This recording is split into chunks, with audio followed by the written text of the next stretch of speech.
dangers and risks of misinformation. And by the way, for the audience, we're not going to just talk about misinformation. We're going to talk about disinformation and about fake news and about its impact on elections. This is one of a two series of events. I will be having another event at this same time next week to talk about some of the things we might do about these. We'll talk about things we should do about these issues here today, but we're going to jump right into the conversation about what's going on, why is it happening, how is it happening, and maybe some things we might do about it. So let me start with our panelists, though, and describe who they are, because we've got a terrific panel. I'll start first with the Honorable Susan M. Gordon. Sue currently serves as a director for CACI International, E3 Federal Solutions, and as an advisor to Palace Advisors, Primer AI, and the Draper Richards Kaplan Foundation. In addition, she works as a consultant with Microsoft and as a contributor to CNBC. From 2017 to 2019, Sue served as the Principal Deputy Director of National Intelligence in the Office of the Director of National Intelligence, and previously served as the Deputy Director of NGA from 2015 and 2017, and served for 27 years, almost 3 decades, in the CIA, rising to senior executive positions in each of the agency's 4 directorates. So we're really pleased to have you with us today, Sue. Nicholas Guggenberger. Nicholas is a clinical lecturer in law and a research scholar in law and the executive director of the Information Society Project at Yale Law School. His research focuses on the intersection of law and technology, specifically platform regulation, privacy, automation of the law, and the future of private law. He's particularly interested in artificial intelligence and algorithmic governance. I already know what that is, but I'm interested to hear more about it. Nicholas has frequently advised government entities, served as expert witnesses and on advisory committees, mainly on matters relating to financial technology, financial markets regulation, digital policy, and media law. And last but certainly not least, Lisa Kaplan. Lisa is a visiting fellow at NSI. She's a founder of the Alethea Group, and the goal of the Alethea Group is to help organizations navigate the new digital reality and protect themselves against the very thing that we're talking about today, disinformation. She previously served as digital director for Senator Angus King's re-election campaign in 2018, where she designed and executed a proactive effort to defend against and understand disinformation campaigns. She's among the few people who can share firsthand experience from the campaign trail on these exact issues.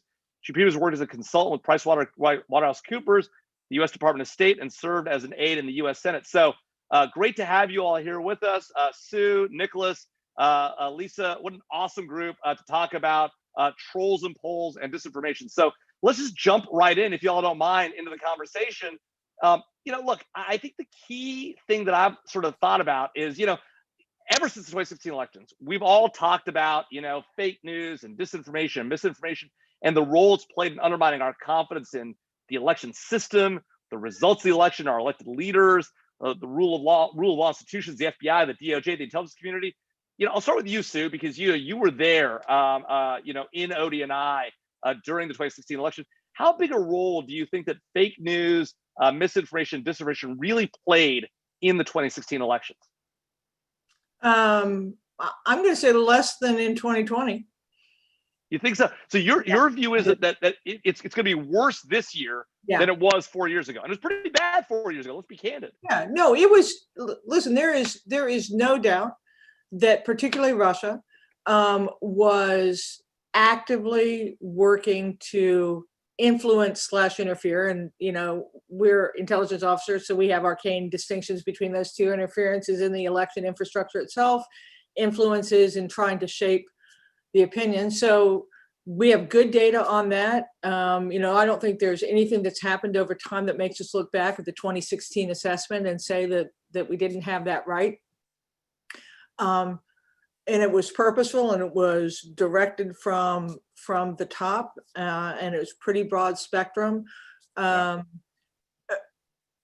don't think we had any ability to make an assessment of whether it affected the outcome.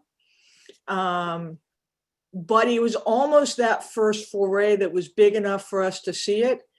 And having happened, now everyone's got the hint that this is a pretty good modality to go after and influencing. So the reason I say it's less than now is because more people have figured out that this is actually a threat surface that can be attacked. Yeah. So Lisa, you were involved in the 2018 election cycle. So you sort of saw the second wave of this in 2018. And you're actively involved working with companies today to defend the 2020 elections. Talk to us about, do you see the way that Sue does, that the threat's gonna be larger now than it was before? And what does the threat look like to you sort of in this upcoming cycle? So I completely agree that the threat has grown exponentially. I think a lot of that has to do with the fact that while the Russians may have started it, we've now got over 70 countries who are actively involved in trying to further their own goals as it relates to the election. And the other thing to consider too is it's about the election, but it's not about the election. And what I mean by that is it's targeting issues, it's targeting the fault lines within our society, it's targeting anything that could potentially be used to try to sway you and your behavior. And I think it's important to note that we're the target. And so because of the vast amount of data that's available, because we are able to be reached through data-driven strategies on the issues we care about, this is an issue that's only going to continue to grow, and it's never going to be easier to stop than it was yesterday. And so we do need to quickly to be able to secure not just this election, but 2022, 2024, and so on. So, Nicholas, what about that? I mean, Sue's described as sort of a distinction between interference on one side and Sue, what was the other term you used? Influence on the other, right? And so this issue of people trying to sort of affect hearts and minds and convince people that that the election results are problematic, or the elected officials are compromised, or that they should be upset about this topic or that topic, create discord in our society, whether it's against one another or against our rule of law institutions. And then there's the actual interference, right? And we just heard this week from the FBI and DHS that there might actually be some sort of interference going on. How do you see this threat? And Lisa's told us about that this is going to be a continuing trend. Sue already told us it's going to it's worse this time. Lisa's saying it's going to continue through 2022 and 2024. How do you see the threat for this election? And how do you see it interference versus influence? And who are the players in this space? Yeah, thank you so much. Also, thank you so much for having me on this panel. It's a fantastic opportunity. Let me try to build on what Sue and Lisa have already said, and I think they're completely right in their assessment. Let me try to distinguish a couple things that are different than 2016. I think on the upside, what's certainly has grown is the awareness of the problem. Nobody can now claim that he or she is caught by surprise. The media can't claim that. I think parts of the media have learned certain lessons when it comes to the amplification. Other parts of the media have certainly not learned the lessons, or have internalized them in a way that actually benefits them. That meaning they have learned that they can profit from these tendencies. But what I think both Sue and Lisa are completely right about is the other long-term effects. Even if we might be more aware to certain false information, certain conspiracies floating around, if you look at the levels of trust in institutions, if you look at the levels of trust in the spectrum of the media that is generally considered trustworthy, that is lower. That is lower than it's ever been. If you look at the position that Fox News holds, Fox News was able to consolidate its position as probably the most influential network cross platforms. And I think the other thing that has significantly changed that contributes to that is that a significant part of the dis, and malinformation now comes from the institutions itself, from government, from the president. And that is different because we have a different president than we had 4 years ago. Jamil, can I jump please, on the interference question? So the other thing that I think is a bit better is on the interference front. I think the government and the private sector have actually kind of rallied to be able to look at what's happening physically, and anything that is a physical attack is easier to detect. That doesn't mean it's easy to detect. I'm just saying that physical things. So just the fact that they're able to see people trying to penetrate some sort of network, whether that's voter registration or something, we actually have gotten much better about sensing those things. Many more people are aware, and we have many more facilities. So, and I would say the same thing goes for mail. In other words, people trying to influence, to attack infrastructure is not necessarily new. Right. It tends to get caught. Yeah. Right. So even the mail-in ballots, people trying to defraud ballots is not new, it just tends to get caught. Right. And so I think that's where we probably feel a bit better about the actions that have been taken to protect the actual infrastructure over time. Yeah. No, I think that makes a lot of sense. That's actually heartening, I guess, in the sense that, if we're at least focused on one thing, the infrastructure has gotten better. It may not be ideal, but at least we're moving to a better place on that. I'm interested in these nation state actors, though. So, we obviously know, and we've heard all the reporting and the Senate report on Russian interference, notwithstanding, certain politicians sort of suggesting there might not have been a Russian involvement. We'll put that all aside, right? We know the Russians were involved in 2016. We're hearing more, though, a drumbeat of discussion coming out of the government, out of the intelligence community, that there might be other players involved, right? And it's not surprising, right? Given that the Russians did it with largely and got away with it scot-free, largely. It's not surprising the Chinese or the Iranians might be involved. Sue, how much of that are you seeing or are you hearing about? We've obviously heard reports about the DNI being up on Capitol Hill, briefing on the Chinese threat to the elections. We've seen reports coming out of the National Counterintelligence Executive.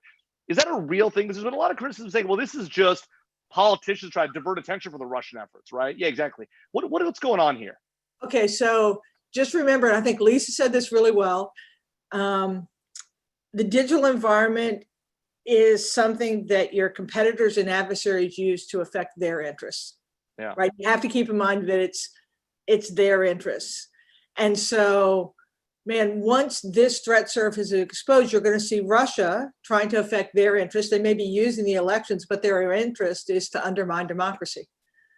Right. And so I worry about them a lot, because the only way you hurt America is by making us not believe in ourselves. And believe working pretty well, by the way. It doesn't work, right? And so Russia is problematic, and they're well organized, and they've got great kind of cross-domain capabilities. And so I worry about them a lot. And so when you see the social unrest and you see the divisions that we're creating for ourselves, they're just going to exploit them. China's got a different interest, and that is no less interest in achieving theirs, but those tend to be a little bit more economic, their kind of dominance. And so you're going to see them either trying to get information that advances their position or get people in place that are going to be favorable to their policies. Iran is going to have a different set of interests. So it is true that you're going to see a lot of actors using the fact of the elections to try and shape who we are, who our leaders are, what our beliefs, what our agreements are, but they're going to be different based on who the actor is. So it isn't untrue, and it isn't a dodge to say there are a lot of players, but I do think there's a differentiation in the seriousness or how they're using it. And I'd love to hear how Lisa and Nicholas see that. Yeah, well, so let me ask you, Nicholas. So, this isn't the first time, 2016 was the first time we've heard about foreign actors trying to sort of shape the environment, shape the battle space to benefit them and their interests, as Sue describes it, right? Is there something different, though, about what happened in 2016 and what's happening in 2020 when it comes to this influence effort, either with the Russians and or now potentially with the Chinese and Iranians, that is different either in scope, in nature, or in effectiveness? I think there's something different on both sides of the equation that it takes for actual impact or influence. One, I think for sure they have become better in their operations, significantly better. If you compare that with this type of stories that we know from the Cold War era and the then attempts to influence public discourse in the United States.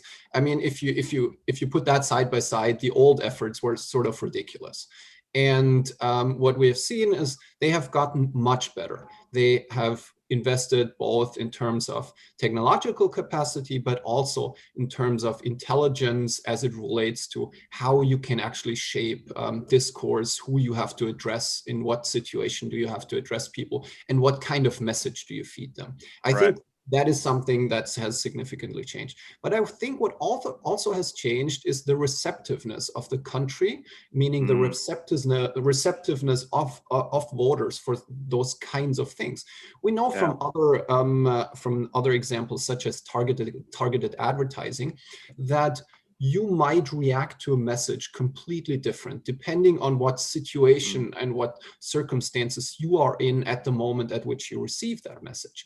So if I want to be very effective with marketing, I don't know, a drug to you, then I would try to feed you that message at a time when you are very ill, very receptive for that kind of message. If I want to make you scared, I will try to exploit your feelings.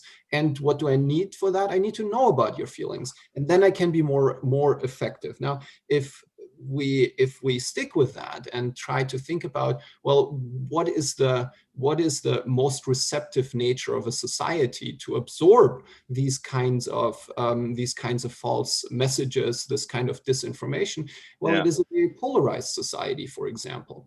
It is a very tribalist political environment. It is an environment of high inequality. And I think if you look at that, then the climate of 2016 as well as the climate of 2020 very much matches this. Well, I don't want to call it ideal, because obviously it's not ideal, but ideal for the reception of misinformation and disinformation. So Lisa, what about that? I mean, your organization is sort of dealing with this situation right in this moment, right? And have for a while. Talk to us about how you think about this problem, and our vulnerability to this type of messaging, right? How do we think about becoming more resilient? Are there strategies that either social media companies can take or other private actors can take? Are there actions that we as consumers of information might take, or as a society might do, to become more resilient to the kind of things that Nicholas was talking about, or sort of create a less sort of, I don't know, conducive environment for the attacker? So absolutely, there's a lot more that we could be doing that we're just not, and we need to start taking some serious action. So the way we think about disinformation is it is targeting us as citizens and trying to influence our behavior. So in the case of an election, it's really targeting two key decision points: whether or not to vote and for whom to cast your ballot. And so when you boil it down in that way, you're able to then say, okay, what is it that I'm trying to protect? If I'm trying to protect these two decision points, then you can think in degrees of magnitude in terms of what matters, in terms of protecting your goal. Right. And so I think about it, we have to stop what's happening right now as it relates to the 2020 election. And that's where we can do things like work with the social media platforms to identify and unearth. So what we do is we work with our clients to be able to produce in-depth analyses to understand where information is coming from. To the extent possible, we'll attribute actors, but as has been pointed out, that's getting harder and harder as actors get better at covering their tracks. We're now seeing foreign adversaries operate out of third-party countries, typically those that were clients during the Cold War. And so what it is that we'll see is we'll see these disinformation campaigns being launched against users. And then we have to determine, what do we do about it? And it isn't always the same answer. And it's really important to let the analysis drive that decision-making process as an organization. So organizations can do everything from try to counter message to affected populations. Going back to this being essentially a big data project for our adversaries, if we can figure out who it is that they're targeting and what biases they're using to then target those individuals, we can fight back through counter messaging. We can try to stop the inoculation process and meet people where they are. And I'm not talking about fact checking, because as it's been pointed out, people don't really trust the media anymore. We're operating in an environment where we need to get more creative than that. We can figure out how to get Kid Rock to do some voter awareness on when election day is. So we do need to start thinking, I think, more creatively and more strategically in terms of how are we going to reach these people. We also need to demand more from the social media platforms. It's not their fault that this is happening, but it's happening on their turf. And so we need to demand more in terms of transparency for users and an investment in additional preventative measures, which has yet to be taken. And then the other thing that we need to do is also be able to realize that the adversaries know where the lines are and what the authorities are for government. And so that means, they're doing things like amplifying individuals who have First Amendment protected speech to say whatever it is that they want to say, but that doesn't mean that they have the right to then go viral with false information.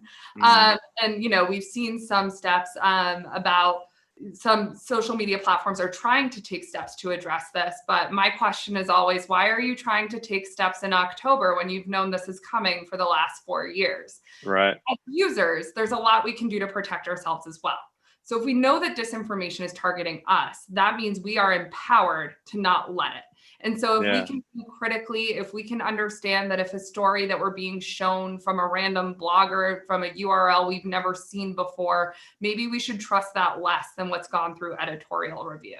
Yeah. Doing simple things like approaching your social media feed the way you approach reading a newspaper, looking at the author, the date, what publication are you reading, that can go a long way. And the last thing I'll say is our adversaries are also relying on us to enable their operations. And what I Yeah. mean by that is they want us to share disinformation because people in our networks, and when I say our networks, I mean our friends, our family, our communities, they trust us. And if so, we don't play into that and we don't share things that aren't true. If we don't send it, even if we're trying to call it out and say, hey, I'm retweeting this just to let everybody know that it's fake, that is actually increasing its relevance within the algorithm so that that Right. piece of content gets shown to other people. So Yeah. the best thing you can do to protect yourself and your community is to not share disinformation and to report it through platform measures as you see it. It'll take a while for the platforms to actually get around to detecting Yeah. it, but do your part, I would say, in protecting yourself against Yeah. and your communities against disinformation. So that's really helpful, and those are some interesting ways to think about the problem, and in particular the way you think about maybe your own role in that process. Sue, one of the things that Lisa talked about right at the beginning of her response to my question was about this sort of differentiation between affecting whether somebody votes and who they vote for, right? And I see that we have a question from the audience. And by the way, for folks in the audience, if you have questions, feel free to put them in the chat now in the Q&A function now. We'll either ask them along the way or we'll get to them towards the end at around the 40-minute mark. But I do see a sort of relevant question from Michael Nelson. And so what he's asking is, look, the IC has typically said that there's not compelling evidence to show that Russian influence actually changed the outcome, right? This is to Lisa's point about either whether you vote or who you vote for.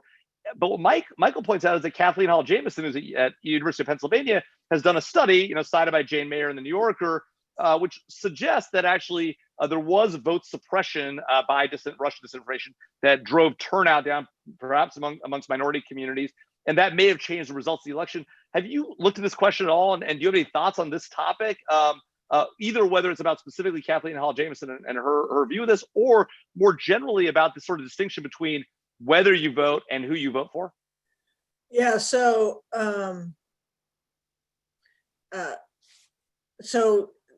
a little tutorial on intelligence. Intelligence is just about what is, and when you say you don't have evidence of it, what you mean is you don't have evidence of it.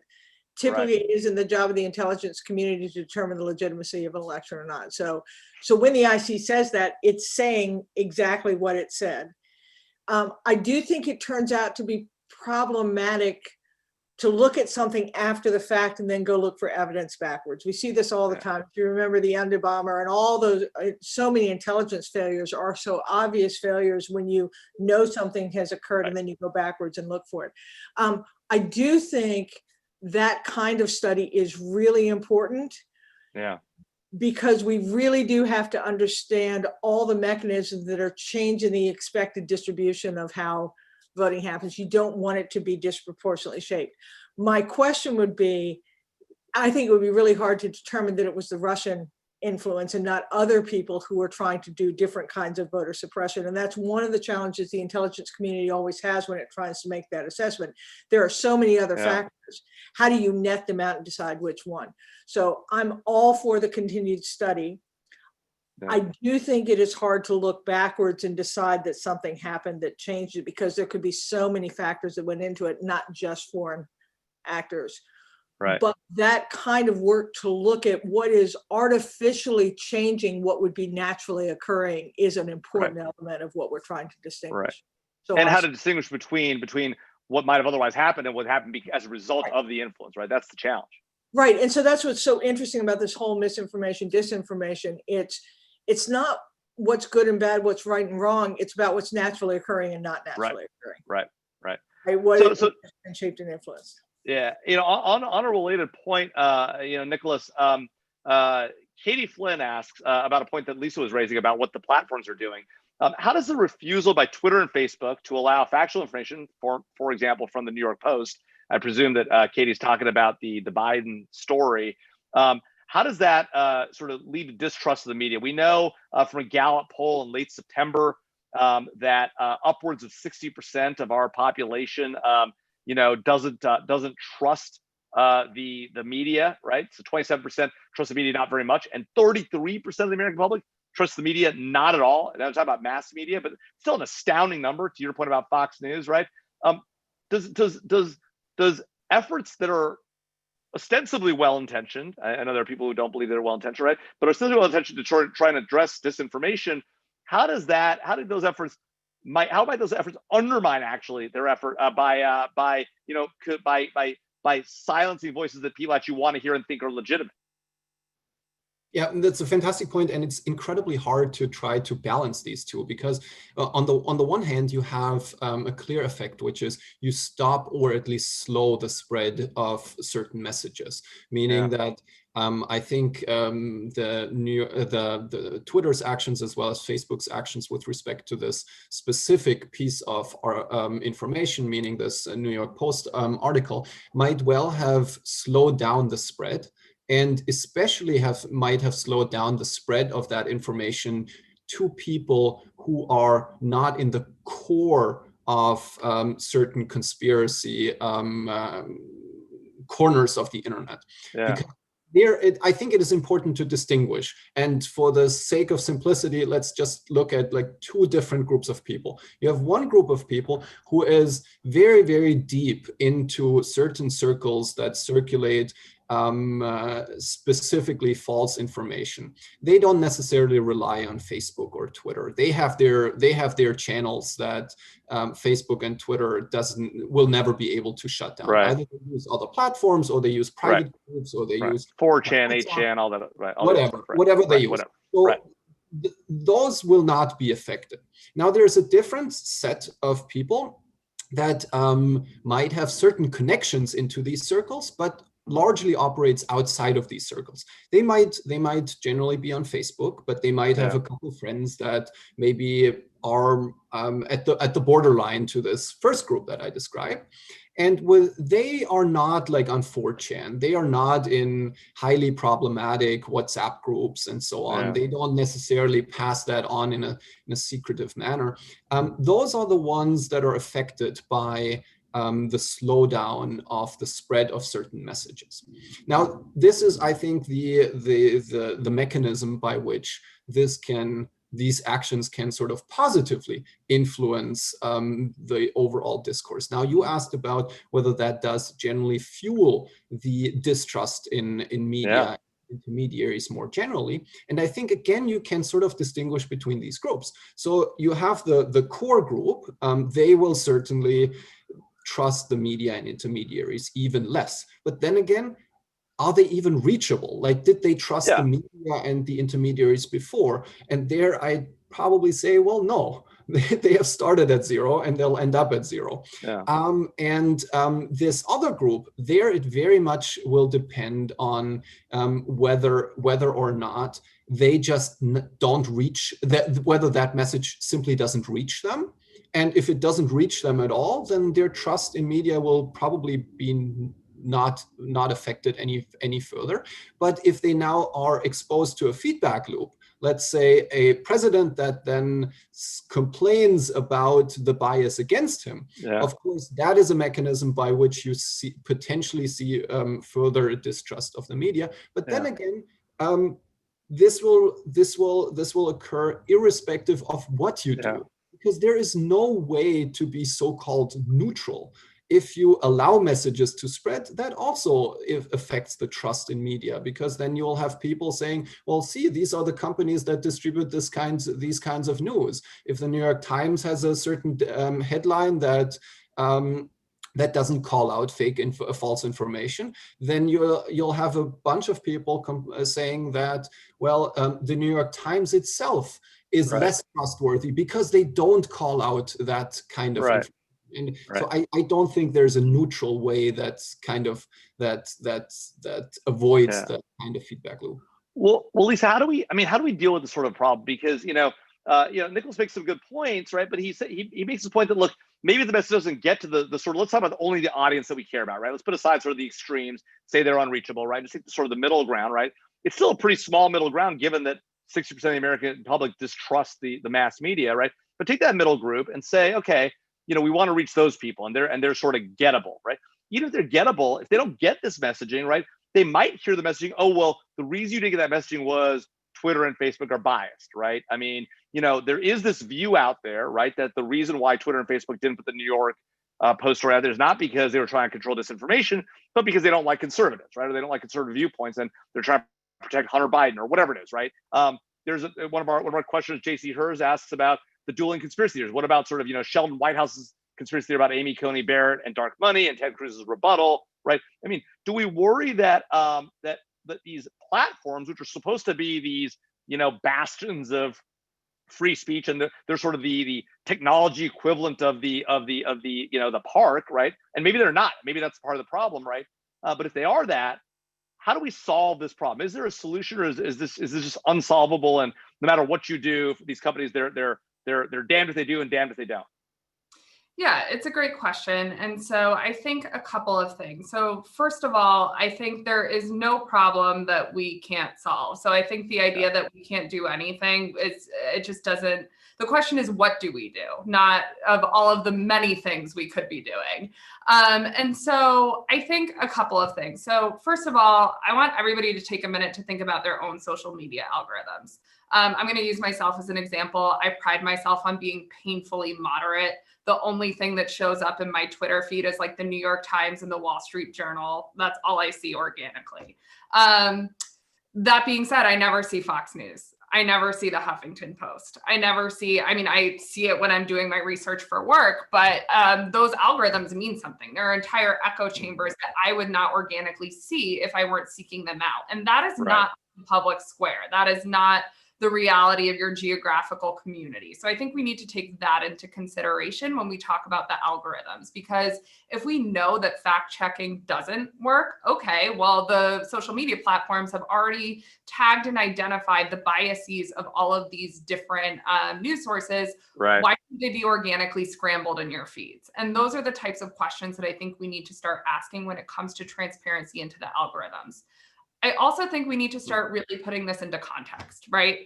Russia, China, Iran, they're not sitting there blogging for the sake of blogging. They're trying to influence you and get you to do something. And so we have to also consider the real world harm that can be caused from this. And I'm going to use an example that my colleague Cindy Otis and I released via the Washington Post, I believe last week, but with this news cycle, what is time?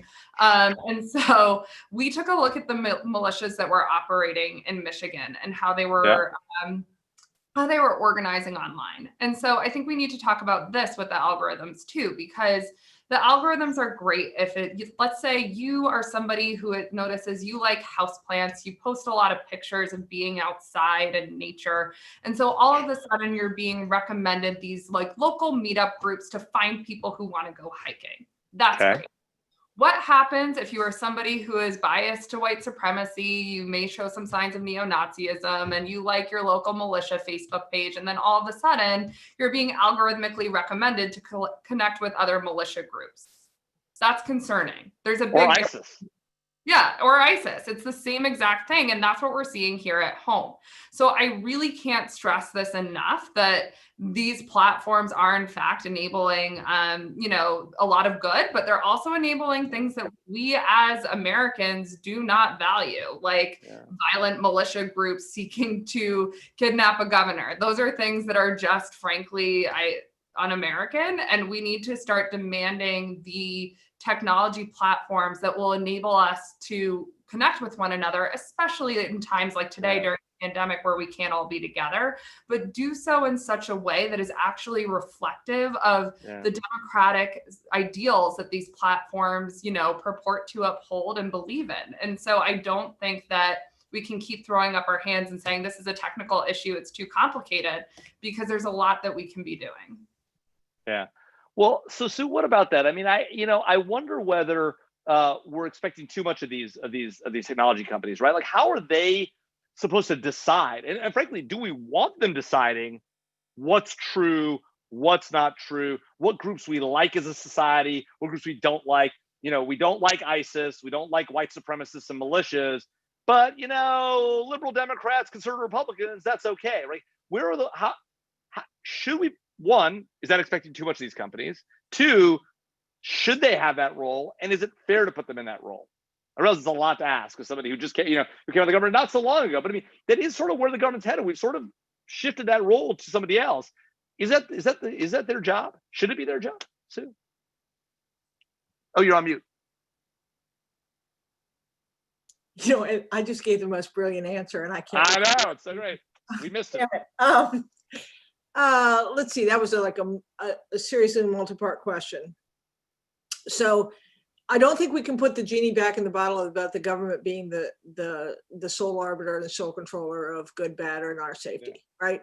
That went away when we got this digital world where it came to each one of our doorsteps and we could each have our fondest dreams, and we were able to do things that were delivered to us at speed that the government couldn't keep up with in terms of regulating. Like, I remember when I started, the government was the one that created the sensitive technologies, and we knew they were sensitive because we were creating them, and so we protected them. We put things around. That isn't what happens anymore. So, these companies, it is legitimate for them to bear some responsibility for what's happening via their platforms. Right. That's just a true statement. Also, realistically, our processes to create statute and policy are way too slow to be the sole mechanism that we have in order to change our behaviors. I do think there's a distinction that I make between something that's legitimate and something that's illegitimate, something that's authentic and something that's not authentic. So we do have laws that protect certain kinds of speech and certain kinds of un-American behavior, right? And so that should never be allowed. I don't care whether it's on a social media platform or not. So that's just a category to itself. Right. To me, the distinction, though, is someone who has something that I say, if it is represented, we can deal with that. Something that is artificially created, we should not have to have promulgated in the same way. So to me, there is an intermediate step here in looking at the authenticity of information. Okay. Whether that is someone who legitimately could proffer something, because then you can assign it. And if I know where the information came from as a human and quite frankly, as a machine, I have more opportunity to decide for myself whether I think it's a legitimate source. So I think there's something there in terms of authenticity that can help us, but the companies have got to own part of it. And then the government's got to catch up to doing its part. Yeah. So Nicholas, does that approach make sense? Does it make sense to sort of, it's like sort of the political ads approach, right? If you know who put it out there, you know who's funding it, right? At least that gives you a sense of where it comes from. I mean, you can decide how much credibility to assign it, right? Is that the right approach? And I noticed that we've got. Don't you think if we had known, if we had been able to identify what was happening in 2016 as Russian, if it was obvious that someone had said, this is a Russian source that is saying this to you and is telling you that what's going on in Ferguson, Missouri, don't you think that humans would be able to say, wait a minute? Sure. The problem, of course, though, right, Sue, is that we know the Russians are now operating through, whether you believe it's through Rudy Giuliani or through, Americans that they get to sort of hold up signs. What happened is the social media companies decided that there was sufficient skepticism that they were going to act. So I do think this notion of understanding where it originated does help people distinguish whether it sounds true or whether it doesn't. So Nicholas, Sue's got a what I think is a reasonable approach to sort of the stuff that we know is directed by the opponents. But what about the point that Lisa made about Americans who are being rebroadcast and retweeted and whose voices are being amplified by Russian bots and trolls and the Chinese bots and trolls, whatever? How do we solve that problem? Because that problem, there are a lot of Americans who, there always have been Americans who believe in conspiracy theories or have, whatever pragmatic view you might think of. What happens when those voices are being amplified, made more prominent, being pushed to people who it'll trigger? Do we worry about that? Oh, yes. And if so, what do we do about it? Definitely, and I think we need to worry about it. I think to start with, both what Lisa and Sue suggested, namely enhancing transparency significantly is definitely desirable. Like, there's no doubt about it that labeling certain posts and the origins of certain posts would make a lot of sense. It would, I think, make a lot of sense to require any paid for post to be labeled as paid for explicitly and label it in terms of where it comes from. But then again, I'm not entirely sure whether that gets us all the way. Now, imagine you you see a post and that is labeled as paid for by make up some group, Americans for, and then insert something. Now, that doesn't necessarily tell you whether or not that is a trustworthy source. And if it doesn't even tell you or me whether it's a trustworthy source, I'm not sure whether we can expect users that might glance over that to make that distinction. On the other point, distinguishing between sort of foreign sources and domestic sources of information, again, I'm not entirely sure whether we would, on the one hand, want to sort of establish different rules for foreign individuals posting information. I'm not a US citizen, just as an example, but at the same time, I don't know whether we would want to treat information that I post on Twitter different than information that citizens post on Twitter. And I'm not sure whether that distinction in itself might help. What I think could help is fundamentally tweaking or changing the incentive structures for platforms. So far, platforms just have an incentive to create as much engagement as possible up to what I'd call the boiling point, right? They have an incentive to tune up the engagement as far as possible, and then they step in just before it boils over. That's a sort of pattern that you see, especially Facebook following over the last couple of years. Facebook was happy with Alex Jones until it was just not bearable anymore, and then they stopped it. Facebook was happy and made millions of dollars indirectly through the engagement that was created by QAnon and supporters. And then at some point it just wasn't bearable anymore, and they basically had to shut it down. And what I think what could help is to try to change these underlying incentive structures. Is it really healthy that our entire digital public sphere rests on engagement affiliated funding? Is that really healthy? Now, I'm not saying I have like the golden solution to that, but if we look into the area before the digital public sphere, before social media, we still had engagement affiliated funding or advertisement funding as one of the major sources, but there were different types of funding available as a percentage of the funding of the entire public sphere. And I think that is a shift that is somewhat unhealthy and amplifies bad incentives that only lead platforms and intermediaries to look for one thing and one thing only, and that's engagement. Yeah, no, that's really interesting. So one of the sort of incentive-based challenge I think that we face in this space is this issue about Section 230. It's been a hot topic up on Capitol Hill quite a bit. We just saw the president talk about it recently. We saw the FCC chairman say that he's going to look at Section 230, and DOJ's put out some guidance. Lisa, I'm interested to know how you think that this protection, I'll describe for the audience, except they're not aware of it. Section 230, essentially part of the Communication Decency Act from 1996, provides liability protection for platform companies who create this, sort of a communications forum, so they're not liable for what's posted on their sites. And that's again, I know as a lawyer, it's not really great to summarize, but since I'm a recovering lawyer, I'm gonna get away with it and take sort of the moderator's privilege. But there's a lot of talk about changing 230, creating some additional liability.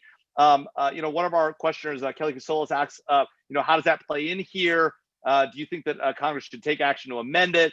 Another one of our questioners asked, a related question about, Michael Nelson asked about, what about European laws like NetzDG, where they fine internet companies, they don't remove hate speech. What do we think about sort of these incentives, right? Is there a way to modify the incentives, take away the carrot of liability protection, add some potential liability in lawsuits? Is this an appropriate approach to addressing this problem? And if so, what should it look like? So it's a great question, and I'm going to preface this by saying I am not a lawyer, but I am a former Hill staffer, so I'm going to answer it anyways. So a couple of things. I think, Section 230 it's not. It's one of those provisions that I think is no longer meeting the need of what we need our laws and regulations to be doing in order to address this threat. And where I always come back to, and I think that this is something that we still haven't answered yet as a society, and it's something that, could be used to inform how we address Section 230 or other regulations, is who is responsible for this? So take maybe not even a foreign example, but I like to think about disinformation as a consumer protection issue, frankly. Mm-hmm. You're going to these social media platforms, you're going to these different sites for information. And if you're getting bad information, that then going back to what disinformation efforts are actually doing, it's trying to get you to take action offline. There can be real world harm associated with that. So for example, take QAnon, because frankly, after Cindy's testimony yesterday in front of HIPSI, we're getting targeted right now. QAnon is targeting somebody. They are, threatening individuals. They are getting in their cars and driving to pizza parlors. Who is responsible?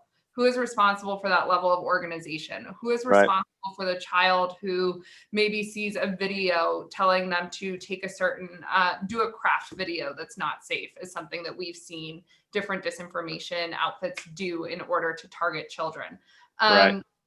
Who is responsible if that child gets hurt? Who should be paying the medical bills? Is it the parent for not adequately supervising the child's internet usage and their activities? Is it the social media platform for allowing harmful content to be on their platforms? Is it the content creator who is the one who ultimately was instructing people? But right now, there isn't necessarily any recourse for this.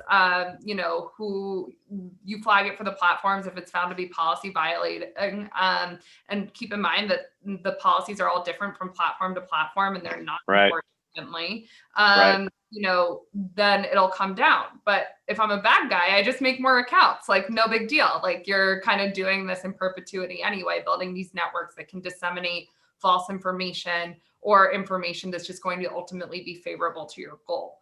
And so I think the thing that we need to think about when we're talking about regulation is what are the actual damages when we're talking about disinformation? What is it?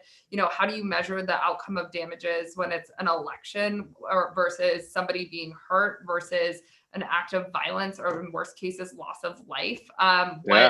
What recourse do people who saw coronavirus misinformation back in March and were told that if they drink water every 30 minutes, they're not going to be able to catch the virus? They saw that, they believed it, and then maybe they didn't take appropriate social distancing measures. Who is responsible? And so these are the sorts of questions that I think we don't have answers to yet, or there hasn't been meaningful proposals put forward. And that is, in my view, what should be driving this sort of legislative and regulatory conversation. Yeah. But Sue, thoughts on that? I mean, how do we? Bill Gates always recommends his book, Angels of Our Better Nature. And the thesis is that actually we have never been less physically violent in history than we are right now. It may not feel that way, but numerically it's true. And it's just because over time, organizational theory and leadership and societal norms drove it not a good way for us to approach our differences. I would say in the digital environment where we are absent leadership norms and organizational theory, we are asymptotically approaching 100% in what the digital equivalent of violence is. And we have got to address it. So I totally agree with what Lisa said. We've got to find some structures to be able to do this, because Cindy's experienced it. I experienced it for the incredibly horrible act of the president not asking me to continue in my position. And you would not believe what happened to me in social media, even though I had nothing to say. Yeah. that To be so- fair, you had a very effective response to that request to departure. Let's be right. I mean, it made it out there on the social. I'm You just made it saying up on a what social media. happens, Yeah. and I'm a pretty self-actualized woman, Yeah. but it was still difficult to see and hear if you are someone who is already disenfranchised and Yeah. things that seem real seem to be talking about someone who's real, who's done something to you.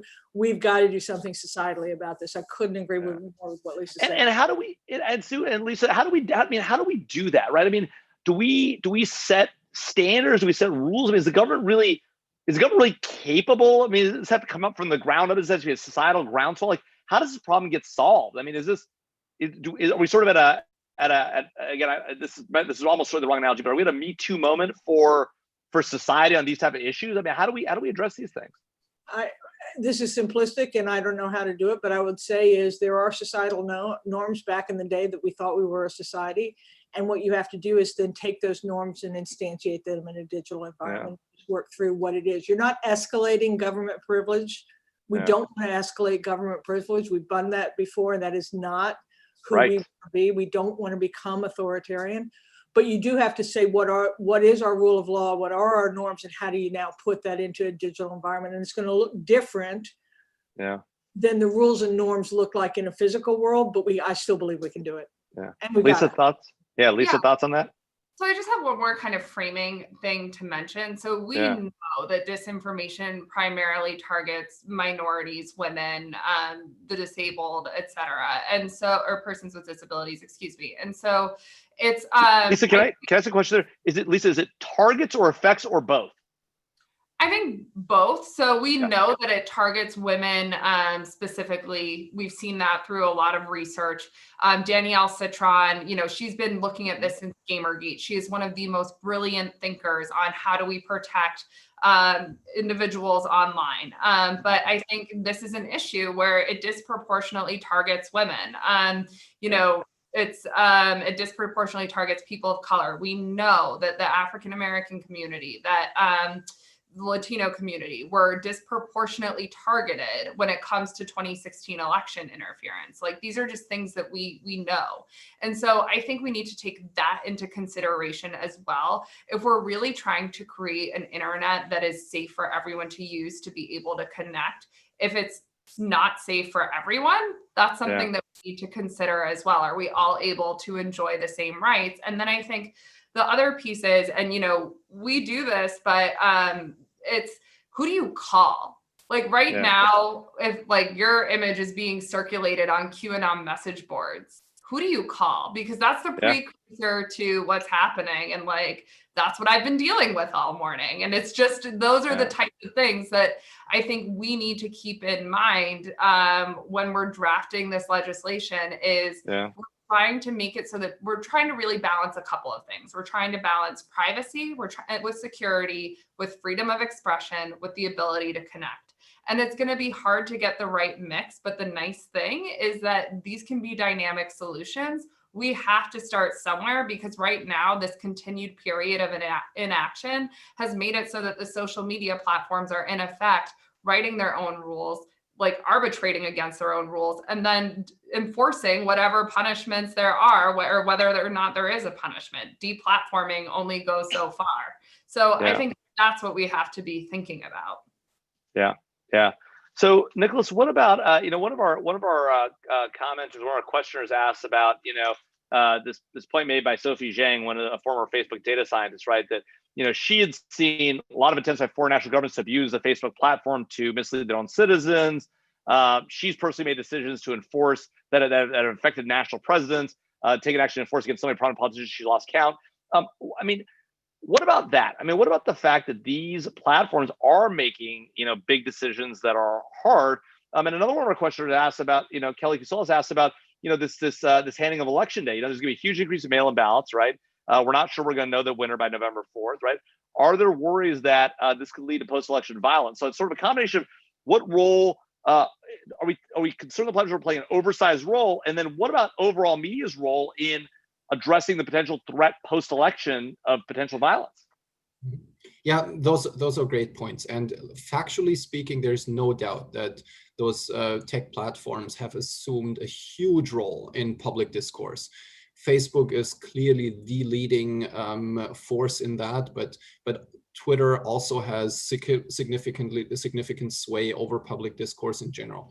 Now, I would say, at least two major routes how you can think about that normatively. There are people who say, well, they have assumed a very powerful position, and what we now need to do is we now need to establish certain processes that ensure the legitimacy of their power. That is a view that treats those platforms almost like governors of speech, and says, well, if they have that powerful position, then we need to build up these mechanisms, these procedures, that their decisions are in fact fair. There's another stray, I think, to which I am personally feel more closely connected, and that is to say, well, if they have that strong of a position in society, then that position itself is the problem. We shouldn't necessarily focus on making their decisions internally fairer, or we should maybe also do that, but that shouldn't be the basket in which we put all our eggs. We should acknowledge that as a problem in itself, that they have to become too powerful. Now, I think they have become too powerful, both in the market, meaning vis-a-vis other media outlets. It is not healthy for a public sphere if more or less the entirety is dominated by 1, 2, or 4 companies. That is just not healthy. And I think they have become too powerful vis-a-vis the state, vis-a-vis the regulator. And there, I think we need to have a very fundamental debate about a revival of the regulatory state and government within the digital environment.